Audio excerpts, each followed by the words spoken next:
اسی طرح بخاری مسلم میں حدیث ہے، نبی پاک صلی اللہ تعالیٰ علیہ وسلم نے فرمایا کچھ لوگ کھلم کھلا گناہ کریں گے قیامت کے قریب، اعلانیہ۔ یا رسول اللہ صلی اللہ علیہ وسلم وہ کس طرح؟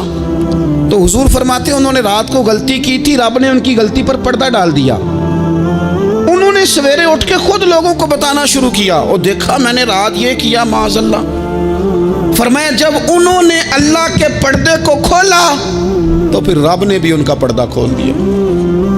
او میرے دوستو بتاؤ نا، جس کے رب پردے کھول دے پھر کون ہے جو اس کی پردہ داری کرے؟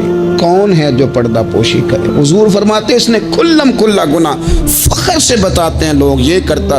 میں بڑے ادب سے عرض کروں گا بزرگوں کی خدمت میں، جو بڑی عمر کے ہیں جن کی اب اولادیں ہیں، اگر ان کی زندگی میں کچھ ایسی کمزوریاں ہیں تو بچوں کو سمجھانے کے لیے بھی اس کو ڈسکس نہ کریں، ہم یہ کرتے تھے، ہم یہ کرتے تھے، اس کا کوئی فائدہ نہیں، یہ ہم کر کے دیکھا ہے سارا کچھ۔ نہ نہ نہ نہ، جس طرح گناہ ہے اس طرح گناہ کا اظہار بھی گناہ ہے۔